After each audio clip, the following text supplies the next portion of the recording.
Hujan dengan intensitas tinggi melanda wilayah Jakarta dan kawasan penyangga sejak Senin pagi, memicu genangan dan banjir di sejumlah titik. Badan Meteorologi, Klimatologi, dan Geofisika menjelaskan penyebab cuaca ekstrim tersebut.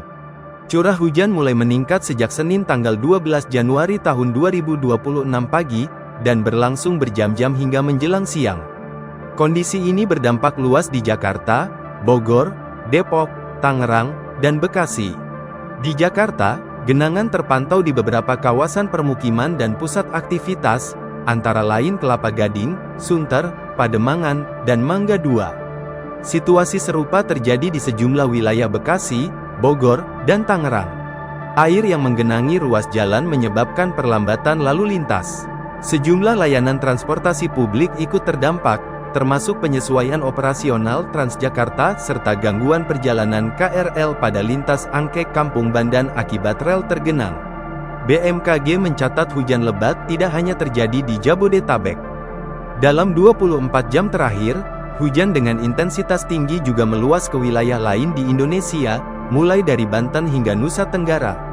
Ketua Tim Prediksi dan Peringatan Dini Cuaca BMKG Ida Pramuwardani mengatakan beberapa daerah mencatat curah hujan lebih dari 100 mm per hari, antara lain Jawa Barat, Bali, dan Nusa Tenggara Timur. Menurut BMKG, kondisi tersebut dipicu oleh kombinasi dinamika atmosfer regional. Salah satunya adalah penguatan aliran angin dari Laut China Selatan yang bergerak ke selatan melewati Selat Karimata hingga Pulau Jawa. Pola angin tersebut membentuk zona pertemuan massa udara di wilayah Jawa, Bali, dan Nusa Tenggara Barat, sehingga mendukung pertumbuhan awan hujan dengan intensitas tinggi.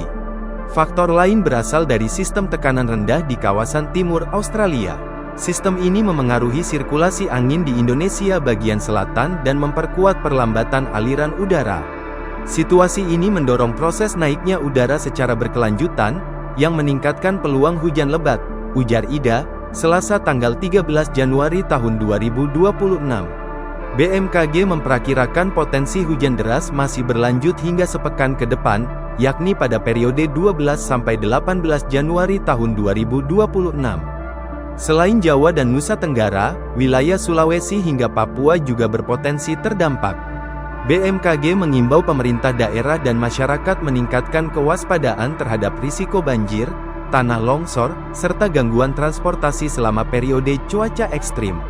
Terkait musim hujan, BMKG menilai puncaknya secara umum masih berada pada Januari hingga Februari tahun 2026. Namun, di sejumlah wilayah seperti Jawa dan Sulawesi, puncak musim hujan diperkirakan datang lebih awal dari perkiraan sebelumnya. Sebaliknya, wilayah Sumatera dan Bali justru mengalami pergeseran puncak musim hujan ke periode yang lebih lambat dibandingkan kondisi normal.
Download Tribun X sekarang, menghadirkan lokal menjadi Indonesia.